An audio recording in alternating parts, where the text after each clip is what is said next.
आप मुझे, मैं आप पत्रकारों से कह रहा हूं, आपका जीवन स्तर तो वैसी ही है ना जैसे आप यूपी के टाइम पे था। आप वैसी माइक लेकर वैसी हो ना, कलम लेकर, डायरी लेकर। आपकी डायरी में भी, डायरी का भी स्तर नहीं बढ़ा। थोड़ा सा ये मोबाइल वगैरह आ गया तो ये तो सबके बच्चों के पास में आज।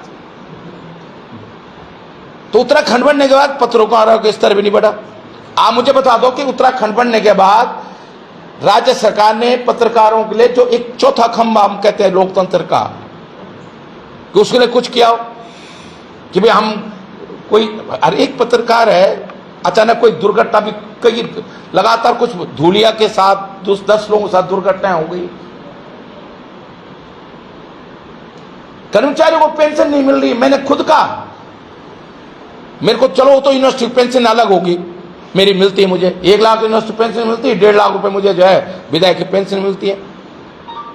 तो मैं तो 2.5 लाख रुपए पेंशन ले रहा हूं। हालांकि मैंने गोदयाल जी ने जैसे कहा मैं नहीं बड़ी पेंशन लूंगा, मैं तो देखो बड़ी हुई पेंशन लेता हूं। इसलिए लेता हूं, मैं सतपाल महाराज तरह नहीं, केंद्रीय मंत्री मैंने 96 की नहीं, मैं तो तनख्वाह नहीं लूंगा। अरे मैं क्यों नहीं लूंगा, जब दे रहे हैं तो ले लूंगा। अब ये हमारे इन्होंने, मैंने जैसे मेरी तनख्वाह बढ़ी, हमारे अवतार सिंह जी ने कहा एक लड़की अनुसूचित जाति की लड़की है, इसको पढ़ा दो पैरामेडिकल में। क्यों मैं गलत करूंगा अवतार भाई? तो मैंने उसकी फीस जमा कर दी बड़ी तनख्वाह से। तो मेरी जब मैं पहले 7 लड़कियों, गरीब लड़कियों को पढ़ा रहा था अपनी पेंशन से, तो जिस दिन से पेंशन बढ़ी तो मैंने एक और लड़की को पढ़ाना शुरू कर दिया। लेकिन मैं इस बात को कह रहा हूं, त्रिवेंद्र राव का बयान है कि साहब ने 2 पेंशन नहीं मिल रही है। अभी धनखड़ जी ने जो उपराष्ट्रपति रहे, वो जब विधायक रहे, उनको अभी आप ही के अखबारों में पढ़ा होगा आपने, उन्होंने विधायक की पेंशन के लिए अप्लाई किया तो उनको राजस्थान में विधायक की पेंशन मिल रही है। वो कांग्रेस से विधायक थे, वो उपराष्ट्रपति की पेंशन मिलेगी और सांसद की पेंशन मिलेगी।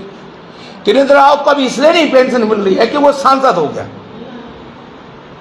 विधायक का यह है कि जब तक आप सांसद रहोगे तो आपको विधायक की पेंशन नहीं मिलेगी, या विधायक रहोगे तो आपको पुरानी पेंशन भी नहीं मिलेगी। लेकिन जैसे आप सांसद पद से हट जाओ, जैसे कोश्यारी जी आज कुछ नहीं, तो वो विधायक की पेंशन भी ले रहे हैं, क्योंकि उपचुनाव में वहां कपकोट से एमएलए बने थे, जब उप मुख्यमंत्री बनने के लिए कपकोट से एमएलए लड़े थे, तो विधायक भी रहे, तो विधायक के एमएलसी रहे, तो विधायक की पेंशन भी ले रहे, एमपी की भी ले रहे, अब राज्यपाल की भी ले रहे हो, मुझे नहीं पता। ऐसे जनरल खनौरी जी को तो मैं इसलिए नहीं कहूंगा क्योंकि उनका स्वास्थ्य ठीक नहीं है इस समय, इसलिए उनका नाम तो नहीं लूंगा। लेकिन हमारे जो हमारे वो रहे general, lieutenant general TPS Rawat, वो 3 पेंशन ले रहे हैं, आर्मी की, विधायक की और सांसद की। तो अरे भैया, तो पत्रकारों को भी कर दो, कर्मचारियों को भी कर दो। तो अब नेताओं के लिए बनाए हमने प्रदेश, तो पत्रकारों के लिए भी बना देंगे।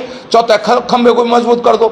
3 ही खंबे क्यों मजबूत करो, 2 ही खंबे क्यों मजबूत करो? अधिकारियों का खंबा और नेताओं का खंबा, 2 ही खंबे क्यों मजबूत करो भाई? नौजवानों वाला खंबा भी मजबूत कर दो, और चौथा खंबा, लोकतंत्र का चौथा खंबा पत्रकारों वाला भी मजबूत कर दो। क्योंकि चौथे 4 खंबे मजबूत होंगे तभी तो लोकतंत्र जिंदा रहेगा।